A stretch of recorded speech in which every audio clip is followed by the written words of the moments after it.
Hello student, परिश्रम school के इस वीडियो लेक्चर में आपका स्वागत है।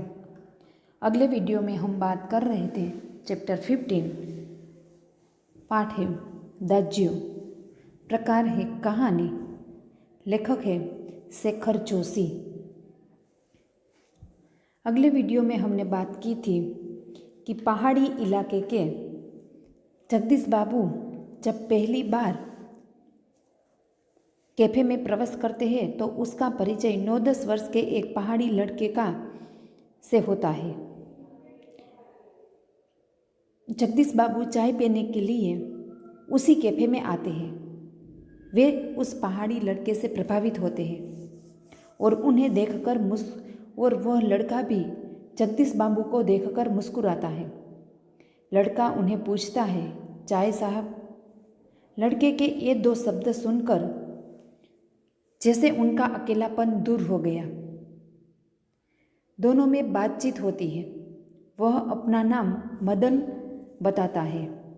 वह अपने गांव जगदीश बाबू और दोनों में ऐसी निकटता आ जाती है कि जगदीश बाबू को थोड़े दिन तो उसके अकेलापन यानी कि इस वातावरण में पहाड़ी इलाके में उसे अपनापन महसूस नहीं होता।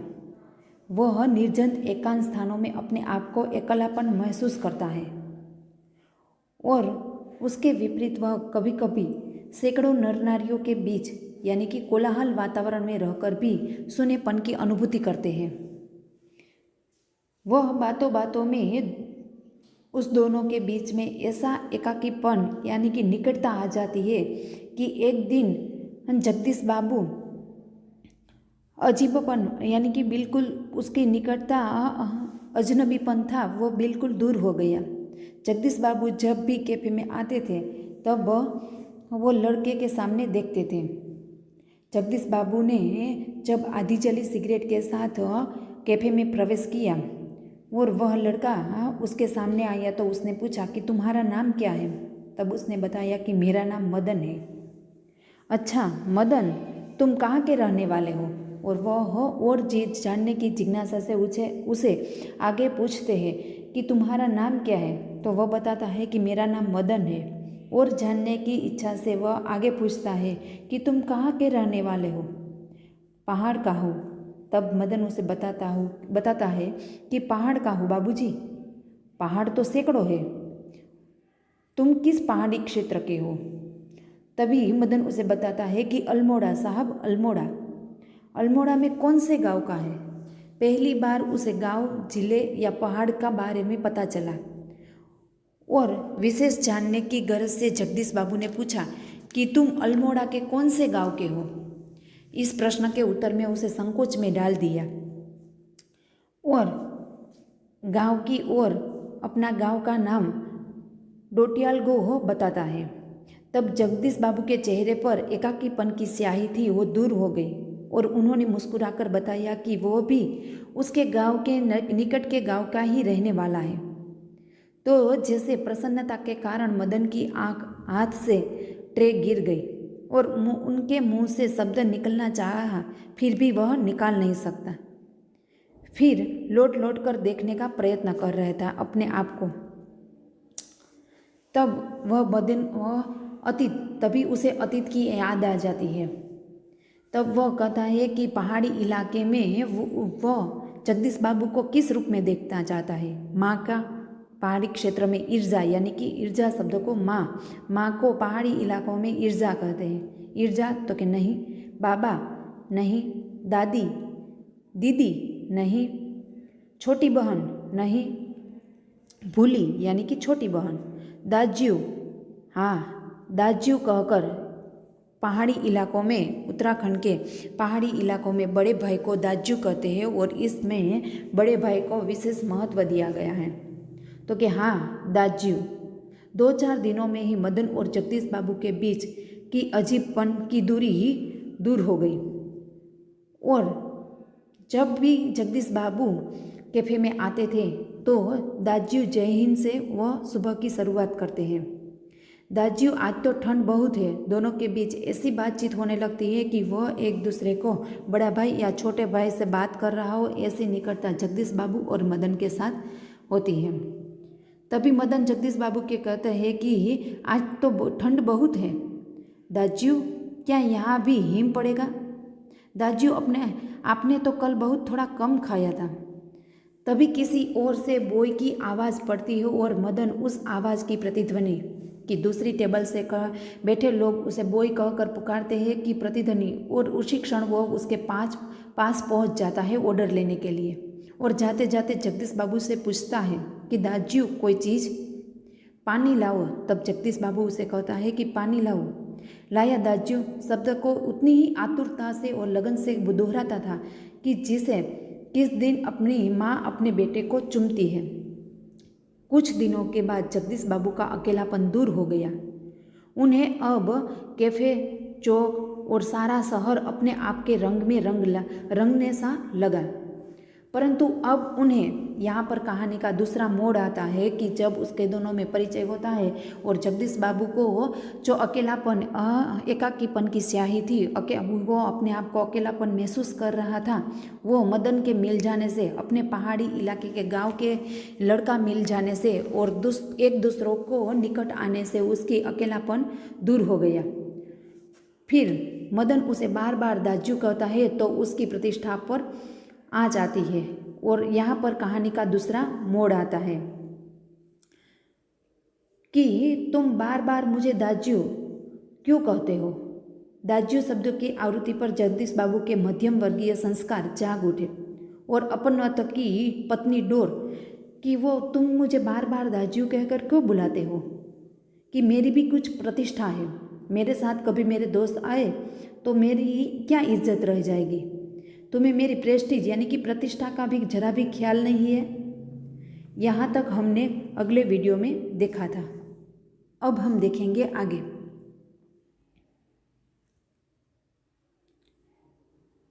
जगदीश बाबू का मुंह क्रोध के कारण लाल हो गया, तमतमा गया, शब्दों को पर अधिकार नहीं रह सका। मदन प्रेस्टीज और समझ सकेगा या नहीं यह भी उन्हें ध्यान नहीं रहा कि उसे गांव जिले का भी पता नहीं है, उसमें भी कुछ भेद नहीं है, तो वह क्या प्रेस्टीज यानी कि प्रतिष्ठा का उसे ख्याल आ जाएगा। पर मदन बिना समझे ही सब कुछ समझ गया। मदन को जगदीश बाबू के व्यवहार से गहरी चोट लगी। मैनेजर से सिर दर्द का बहाना कर वह घुटनों के सर से एक कोठरी में सिसकियां भर भर कर रोया। कि मुंह तमतमाना यानी कि क्रोध से चेहरा लाल हो जाना, तो कि जगदीश बाबू का मुंह क्रोध से जब लाल हो गया और शब्दों के अधिकार उस बच्चे पर गहरा, आप देख सकते हो कि चित्र में कि जब जगदीश बाबू ने सबके सामने उसे डांटा तो उसका चेहरा क्रोध से लाल हो गया और वह अपने मैनेजर से सिर दर्द का बहाना कर वह सिसकियां भर भर कर रोया। घर गांव के दूर ऐसी परिस्थिति में मदन का जगदीश बाबू के प्रति आत्मीयता प्रदर्शन स्वाभाविक ही था कि वह ऐसी घर गांव से दूर कि इतनी दूरी पर आया है कि जगदीश बाबू से परिचय होने पर और उसे अपना बड़ा भाई मिल गया हो, ऐसा वह महसूस करने लगा था। जगदीश बाबू के प्रति आत्मीयता का प्रदर्शन स्वाभाविक ही था कि वो एक आत्मीयता यानी कि निकटता, दोनों में ऐसी निकटता आ गई थी। स्वाभाविक यानी कि सहजता आ गई थी, आत्मीयता, एक दूसरे पर निकटता आ गई थी। इसी कारण आज प्रवासी जीवन में पहली बार उसे लगा जैसे किसी ने उसे ईर्जा की गोद से, बाबा की बाहों से और दीदी के आंचल की छाया से बलपूर्वक खींच लिया हो। परंतु भावुकता स्थायी नहीं हो तो रोने लगा। अंतर की घुमड़ती वेदना की आंखों की राह बाहर निकल लेने पर मनुष्य जो भी निश्चय करता है वह भावुक क्षणों की उपेक्षा अधिक विवपूर्ण होती है। कि वेदना यानी कि पीड़ा, कि जब जगदीश बाबू के मुंह क्रोध से लाल, चेहरा लाल हो गया और शब्द का तब उसके शब्द यानी कि तब मदन प्रेस्टीज शब्द का अर्थ भी नहीं समझ सका। मदन को जगदीश बाबू के व्यवहार से गहरी चोट लगी कि सबके सामने जगदीश बाबू ने उसे डांटा कि तुम्हें ओए बड़े दाज्यू दाज्यू क्या चिल्लाते रहते हो। तो वह अपने मैनेजर से सिर दर्द का बहाना कर कर वह बाहर चला गया और सिसकियाँ भर भर कर रोया। इसी कारण आज प्रवासी जीवन से पहली बार कि इतनी दूरी पर वह अपने गांव अपने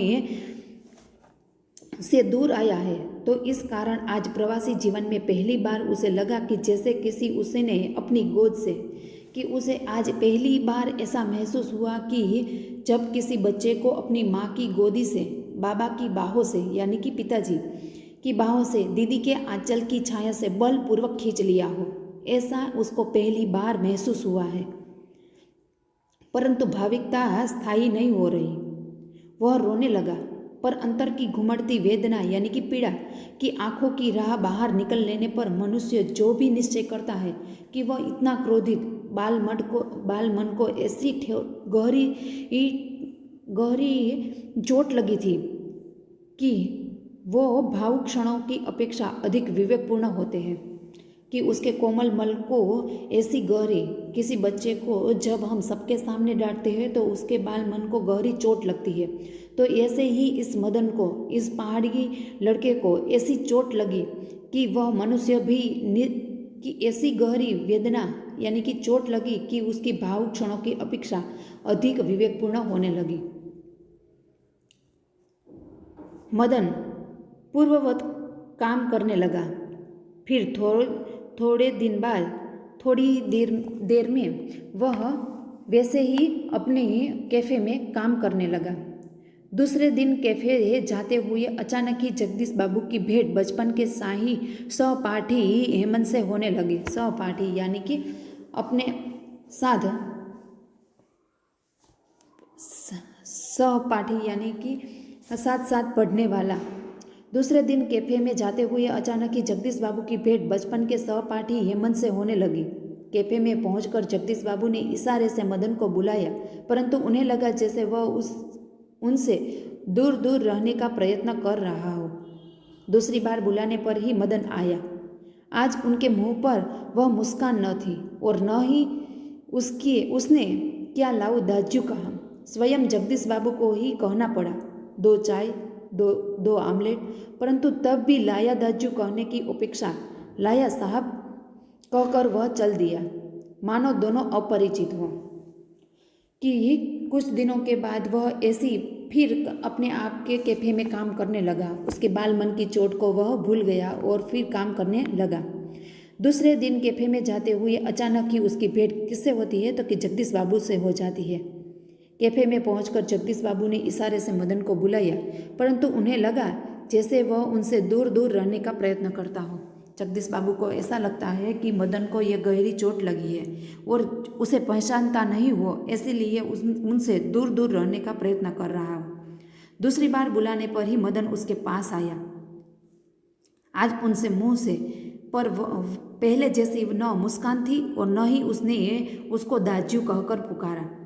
स्वयं जगदीश बाबू को कहना पड़ा कि 2 चाय 2 आमलेट, परंतु तब भी लाया दाज्यू कहने की उपेक्षा लाया नहीं की। लाया दाज्यू वह न बोला, लेकिन वह बोला, मदन बोला कि लाया साहब कहकर वह चला दिया, मानो दोनों अपरिचित हो।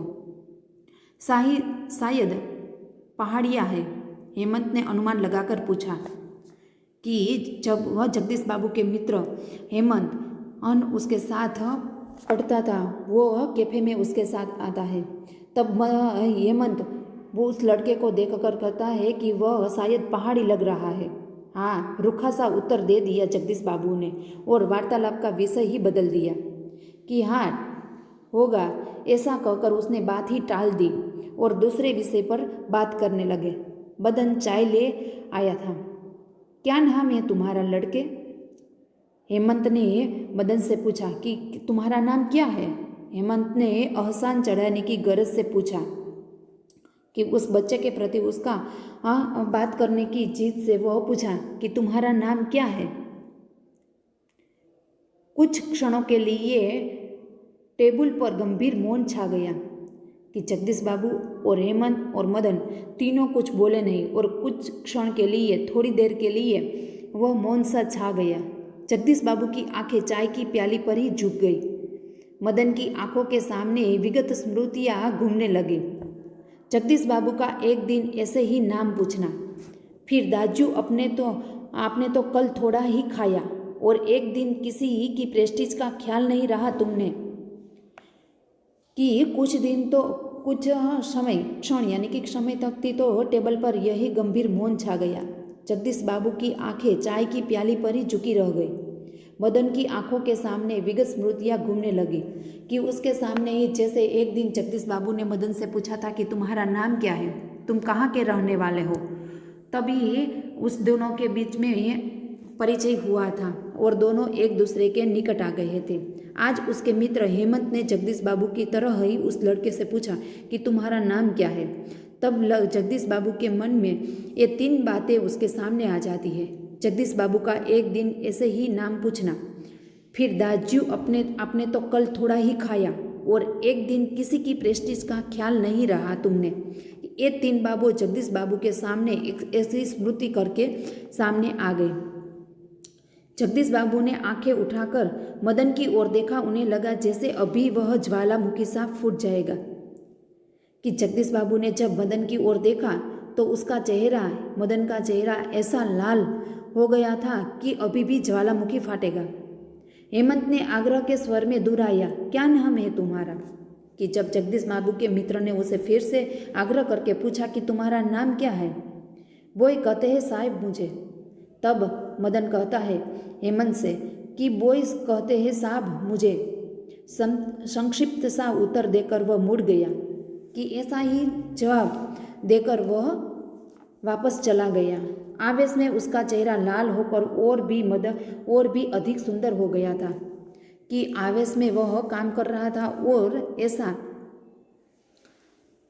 लाल चेहरा उस बालक को चेहरे पर भी अधिक सुंदर लग रहा था। पहाड़ी की यहाँ तक इस कहानी में दाज्यू कहानी का मुख्य पात्र था मदन। वह 9-10 वर्ष का बाल मजदूर है। कैफे में आए जगदीश बाबू से परिचय होने पर उसे बहुत खुशी हुई थी।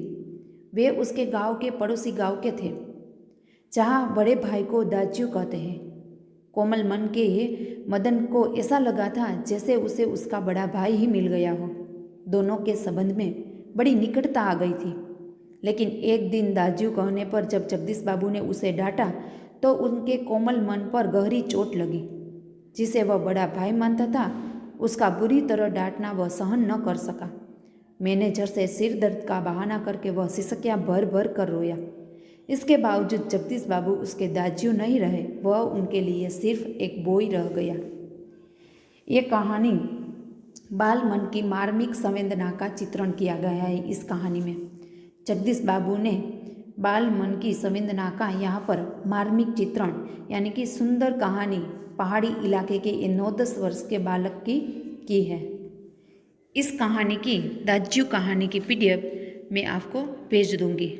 अगले सेमेस्टर की तरह इस सेमेस्टर में भी आपको शब्दार्थ, MCQ, एक वाक्य, 2 वाक्य और सविस्तार इन सारे फेयर बुक में लिखना है।